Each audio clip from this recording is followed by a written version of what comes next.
கொஞ்சம் கொஞ்சமாக அவர்களுடைய சூழ்ச்சியின் மூலமாக யூதர்கள் என்று சொன்னாலே மனிதர்களை அழிக்கக்கூடிய இனவாதிகள் அவர்கள் எல்லாம் வெறி பிடித்தவர்கள்.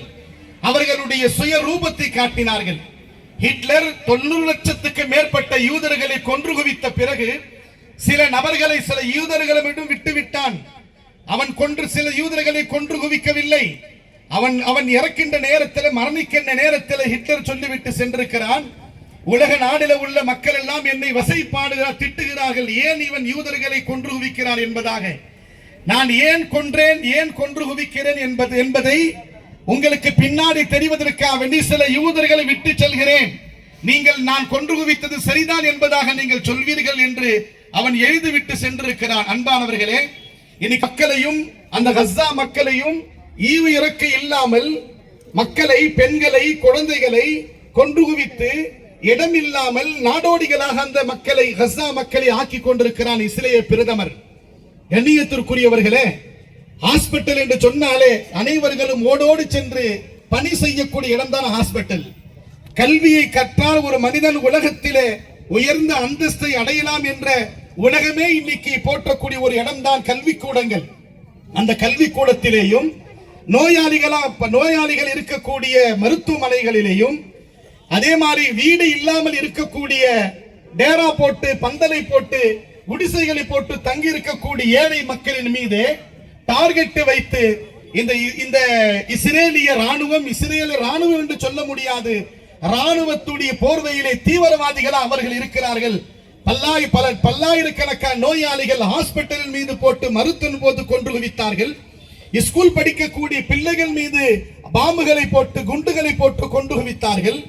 உணவுக்காக வேண்டி தத்தளித்துக் கொண்டிருக்கக்கூடிய உணவு பொட்டலங்கள் வந்தாலோ, உணவு தேடி அந்த மக்கள் கூட்டம் கூட்டமா வந்தாரோ, தண்ணீர் குடிக்கக்கூடிய இடத்திலே, உணவு சாப்பிடக்கூடிய இடங்களிலே, டேரா போட்டிருக்க இடங்களிலே அவர்கள் குண்டுகளை போட்டு மக்களை கொன்று குவித்துக் கொண்டிருப்பதை சோசியல் மீடியாக்கள் மட்டுமல்ல, வல்லரசு நாடுகள் எல்லாம் தங்களுடைய மீடியாக்களிலே அவர்கள் பார்த்து கொண்டிருக்கிறார்கள்.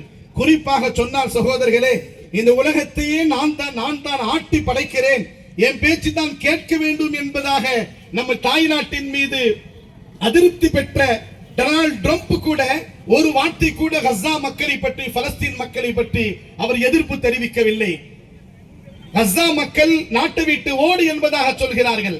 பலஸ்தீனுக்கு, அந்த இஸ்ரேலுக்காக வேண்டி கஸ்ஸமாகத்தான் இன்றைக்கு பலவிதமான மையத்துகள் மக்களை கொன்று குவித்துக் கொண்டிருக்கிறார்கள் சகோதரர்களே. எனவே அதை கண்டித்துதான் இது மிகப்பெரிய ஆர்ப்பாட்டம் நடக்கிறது. இது புதியதல்ல. காசாவுடைய வரலாறு என்பது 2000க்கு மேற்பட்ட வருஷங்களுடைய வரலாறு. அந்த காசாவின் மீது எத்தனை ஆட்சியாக உலகத்தில் வந்தார்களோ அனைவர்களுடைய கழுகு பார்வை அந்த காசாவின் பட்டிருக்கிறது. நீங்கள் வரலாற்றை புரட்டி பாருங்கள். ஒவ்வொரு அரசனும் காசா என் கண்ட்ரோல்ல வர வேண்டும், ஒவ்வொரு அரசனும் காசாவுடைய பூமி என்னுடைய பூமி, 56 கிலோமீட்டர் சுற்று வட்டாரத்தில் அந்த பூமியை அனைவர்களும் ஆட்சி செய்வதற்கு முயற்சி செய்தார்கள், தோற்று போனார்கள். கண்ணியமானவர்களே, அடுத்தபடியாக மஸ்ஜித் அக்ஸா என்று சொல்லப்படக்கூடிய நம்முடைய முதல் கிபிலா, ஹிஜ்ரத் செய்த நபி ஸல்லல்லாஹு அலைஹி வஸல்லம் அவர்கள் மதீனாவுக்கு போன பிறகு 16-17 மாதங்கள் மஸ்ஜித் அக்ஸா பலஸ்தீனில் இருக்கக்கூடிய புனித ஸ்தலமா இருக்கக்கூடிய உலகத்தில் வாழக்கூடிய எல்லா இஸ்லாமியர்களுக்கு 3 இடங்கள் புனித ஸ்தலம். ஒன்று பலஸ்தீன்ல இருக்கக்கூடிய ஜெருசலத்தில் இருக்கக்கூடிய மஸ்ஜித் அக்ஸா, அரபு நாட்டில் இருக்கக்கூடிய மக்கத்துல் முக்கர்ரமா, மதீனாவில் இருக்கக்கூடிய மஸ்ஜித் நபவி. இது எல்லாம் எங்களுக்கு புனித ஸ்தலமாக இருக்கிறது. திருக்குர்ஆனிலே 15வது ஜுஸ்விலே இறைவன் கூறுகிறான், சுப்ஹானல்லதி அஸ்ரா பிஅப்திஹி லைலம் மினல் மஸ்ஜிதில் ஹராமி இலல் மஸ்ஜிதில் அக்ஸா. நபிகளாரை மேராஜுக்கு வானுலகத்தின் பக்கம் இறைவன் அழைத்து செல்கிறான். இரவோடு இரவாக இறைவன் அழைத்து சென்றானே, எப்படி அழைத்து சென்றான்? வாகனத்தில் புறாக்களை அழைத்து சென்றான். மஸ்ஜித் ஹராமில் இருந்து மஸ்ஜித், அந்த ரோடு பக்கம் காட்டுங்க, ஹராம் காபத்துல்லாவிலிருந்து பலஸ்தீன் ஜெருசலத்தில் இருக்கக்கூடிய மஸ்ஜித் அக்ஸாவின் பக்கம் நபி ஸல்லல்லாஹு அலைஹி வஸல்லம் பிரயாணம் செய்தார்கள். அந்த மஸ்ஜித் அக்ஸா என்ற புனித ஸ்தலம் எங்கு இருக்கிறதோ அதை பார்த்து இறைவன் அல்லாஹ் கூறுகிறான், அல்லதி பாரக்னா ஹவுலஹு லினுரியஹு மின் ஆயாத்தினா. அந்த மஸ்ஜித் அக்ஸா சுற்று வட்டாரம் அந்த குர்ஆனுடைய விரிவுரையில் எழுதப்படுகிறது. டோட்டல் சிரியா நாடே, கஸ்ஸா இடம், அதே மாதிரி பலஸ்தீன் இடம், ஜெருசலம் இருக்கக்கூடிய இடம், இடம் அதுவெல்லாம் இறைவனால் அபிவிருத்தி செய்யப்பட்ட அருள் இறக்கப்பட்ட இடமாக இருக்கும். அல்லாஹ் இறைவனால் அருள் இறக்கப்பட்ட பரக்கத் செய்யப்பட்ட அந்த இடத்தை கிறிஸ்துவர்களை ஒரு காலத்தில் இவர்கள் கொன்று குவித்தார்கள். இப்ப இஸ்லாமியர்களை கொன்று குவித்துக் கொண்டிருக்கிறார்கள்.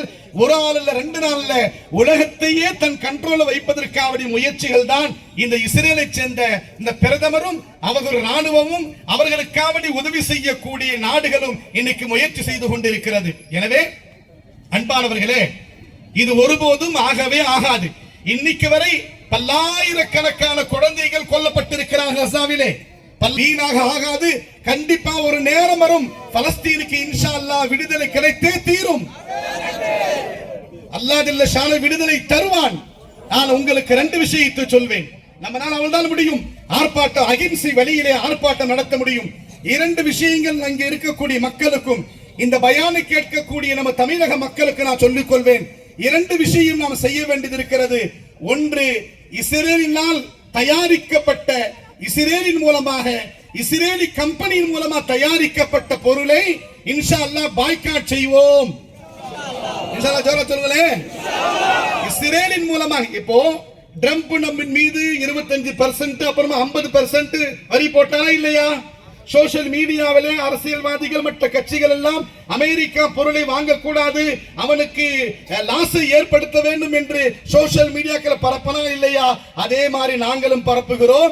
இஸ்ரேலின் மூலமாக உருவாக்கப்பட்ட, இஸ்ரேலின் மூலமாக தயாரிக்கப்பட்ட அனைத்து பொருள்களையும் இஸ்லாமியர்களும் தொப்புள் கூடி உறவா இருக்கக்கூடிய சகோதர சமுதாயத்தை சேர்ந்த அனைத்து மக்களும் நாம் இன்ஷா அல்லாஹ் பாய்காட் செய்வோம்.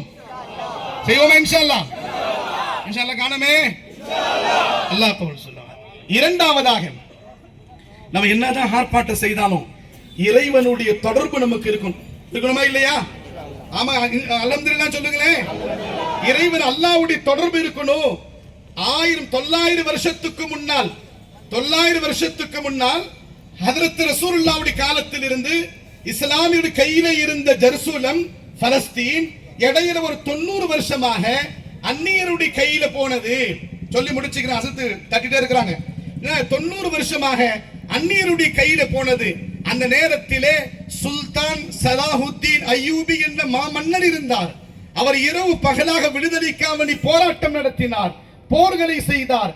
எந்த அளவுக்கு சொன்னால் தரைப்படையின் மூலமாக போர் செய்தார். அவர்களுக்கு வெற்றி கிடைத்து விட்டது. வெற்றியுடைய அந்த காட்டை நாம் ரசிக்கலாம், நாம் சுகிக்கலாம் என்பதாக மஸ்ஜித் அக்ஸாவுக்கு சுக்ரியா தொழுவதற்காக வருகின்ற நேரத்திலே இஷாவுக்கு பிறகு அவருக்கு செய்தி கிடைக்கிறது.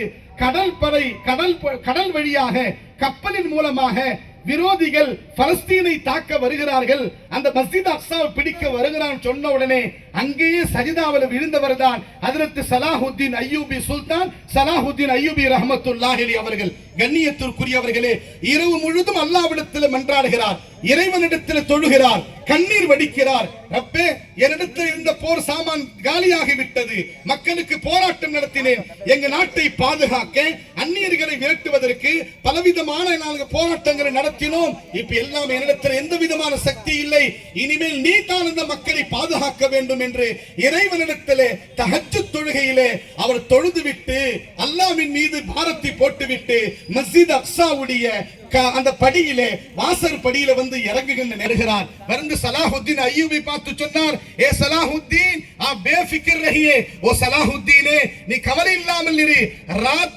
रात की तहज्जुद की नमाज की बरकत से, तहज्जुद की नमाज में 2 कतरा आंसू की बरकत से अल्लाह ने दुश्मनों को, किश्तियों को समंदर में अल्लाह डुबा दिया. அல்லாஹ் அக்பர். என்ன சொன்னார் அந்த பெரியார் இறைவன்? என்ன சொன்னார்? இரவு நேரத்திலே தஹஜ்ஜுத் தொழுத பிறகு இறைவனுக்கு முன்னால் 2 ரக்காத் தொழுது இறைவனுக்கு முன்னால் 2 சொட்டு கண்ணீர் நீ விட்டீர்களே, அந்த 2 சொட்டு கண்ணீருடைய பரக்கத்திலே பலஸ்தீனை தாக்க வரக்கூடிய அந்த கப்பலை இறைவன் அந்த கடலிலே போட்டு மூழ்கடித்து விட்டான், பலஸ்தீனுக்கு வெற்றி கிடைத்து விட்டது என்பதாக அல்லாஹ் ஜல்ல ஷானஹு தஆலா ஒரு பெரியாரின் மூலமாக சலாஹுத்தீன் அய்யூபிக்கு அறிவிப்பு கொடுத்தாங்க. அன்பானவர்களே, அதுக்கு பிறகு 1901, 1973, 1948 எல்லா உலக நாடுகள்லாம் சேர்ந்து இந்த பலஸ்தீனை அபகரிப்பதற்காக வேண்டி இந்த யூத இனத்தை சேர்ந்த இந்த கயவர்களை இந்த தீவிரவாதி உள்ளே புகுத்தி இன்னைக்கு எல்லா நாடுகளையும் அச்சுறுத்திக் கொண்டிருக்கிறான். எனவே ரெண்டு வேலை செய்யணும் இன்ஷா அல்லாஹ். ஒன்னு அவனுடைய தயாரிப்பை பாய்காட் செய்யணும், இரண்டாவதாக தஹஜ்ஜுத் தொழுது அந்த மக்களுக்காக இறைவனிடத்தில் பிரார்த்தனை செய்யணும், துஆ செய்யணும். இன்ஷா செய்யலாமா இன்ஷா அல்லாஹ். மூணாவதாக நம்ம மத்திய அரசாங்கத்தில் நாங்கள் ஒரு கோரிக்கை வைப்போம்.